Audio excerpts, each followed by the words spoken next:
آگے اللہ نے فرمایا کہ ان کا وقت اتنا قیمتی ہے، والذین یبیتون لربہم سجدا وقیاما، جن کی راتیں اپنے رب کے لیے سجدے اور قیام میں گزرتی ہیں، جن کی راتیں اپنے رب کے لیے سجدے اور قیام میں بسر ہوتی ہے، یہ وہ اللہ کے بندے ہیں کہ یا سجدے میں گزار دیں گے یا قیام میں قرآن پاک کی تلاوت کرتے ہوئے رات گزار دیں گے۔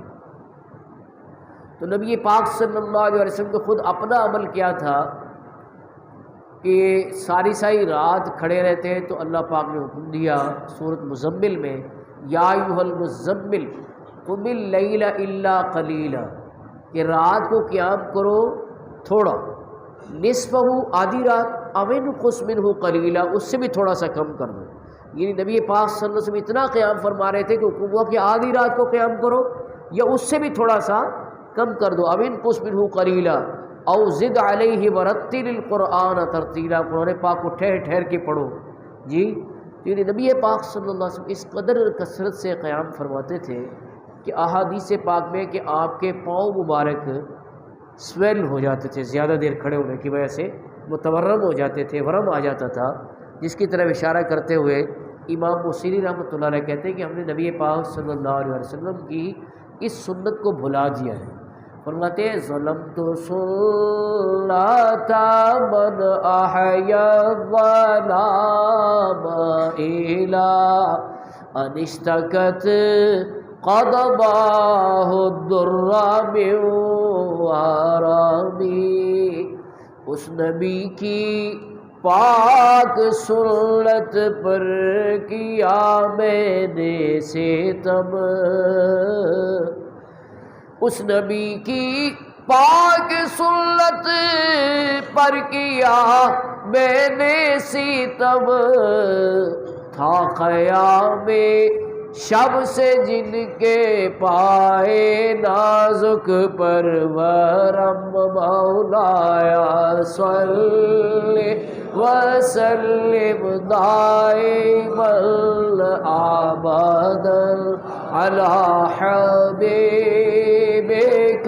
خیر الخلق۔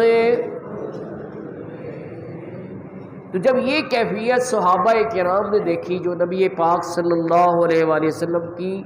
ذرا سی تکلیف پہ گھبرا جاتے تھے، پریشان ہو جاتے تھے، تو انہوں نے بارگاہ رسالت میں عرض کی، یا رسول اللہ آپ اتنا لمبا قیام کرتے ہیں کہ آپ کے پائے مبارک سویل ہو گئے ہیں، سوجن آ گئی ہے، تو آپ کی وجہ سے اللہ نے آپ کے اگلوں اور آپ کے پچھلوں کے گناہ معاف کر دیے ہیں، تو آپ اتنا لمبا قیام کرتے ہیں، تو آپ رہنے دیں۔ تو نبی پاک صلی اللہ علیہ وآلہ وسلم نے کیا خوب فرمایا، جس میں امت کے لیے سبق ہے کہ یہ تو ٹھیک ہے کہ جو تم کہہ رہے ہو کہ اللہ نے میری وجہ سے میرے اگلوں اور میرے پچھلوں کے، یعنی میرے سے پہلے لوگوں کے اور میرے سے بعد والے لوگوں کے گناہ معاف فرما دی، یہ تو ٹھیک ہے، لیکن کیا میں اپنے رب کا شکر گزار بندہ نہ بنوں؟ یعنی اللہ نے جو مجھے یہ شانیں عطا فرمائی ہیں، یہ جو مجھے رتبے عطا فرمائے ہیں، یہ جو مجھے درجے عطا فرمائے ہیں، تو میں بھی یہ عبادت کر کے اور کثرت سے قیام کر کے اللہ کا شکر گزار بندہ نہ بن جاؤں، کہ میں اس کا شکر ادا نہ کروں کہ اس نے مجھے اتنی شانیں دی ہیں۔ تو کتنی پیاری سوچ ہے کہ اللہ کا جتنا زیادہ انعام ہو تو حق یہ ہے کہ اتنا ہی زیادہ اس کا شکر ادا، جس کو جتنی زیادہ نعمتیں ملے تو کیا کرنا چاہیے، اتنا ہی زیادہ اسے شکر ادا کرنا چاہیے۔ ہمارے ہاں کیا ہوتا ہے کہ جب غریب ہوتا ہے، مشکل میں ہوتا ہے، تو اللہ کو خوب یاد کرتے ہیں، یا اللہ میری غربت ٹال دے، میری مشکل دور کر دے، میری محتاجی دور کر دے، ہے۔ لیکن جب دولت آ جاتی ہے، جب محتاجی دور ہو جاتی ہے، تو رب کو بھلا دیتا ہے۔ یہ بھی قرآن کریم میں اللہ نے فرمایا ہے کہ جب مشکل میں ہوتا ہے تو یا رب پکارتا ہے، اور جب مشکل ٹل جاتی ہے، تنگ دستی دور ہو جاتی ہے، غربت ختم ہو جاتی ہے، تو پھر عیش و عشرت میں پڑ جاتا ہے اور رب کو بلا دیتا ہے۔ تو نبی پاک صلی اللہ علیہ وآلہ وسلم کے اس اسوہ حسنہ سے ہمیں یہ پتہ چلا کہ جس پر جتنا انعام ہو اسے اتنا ہی زیادہ اللہ کا شکر ادا کرنا چاہیے۔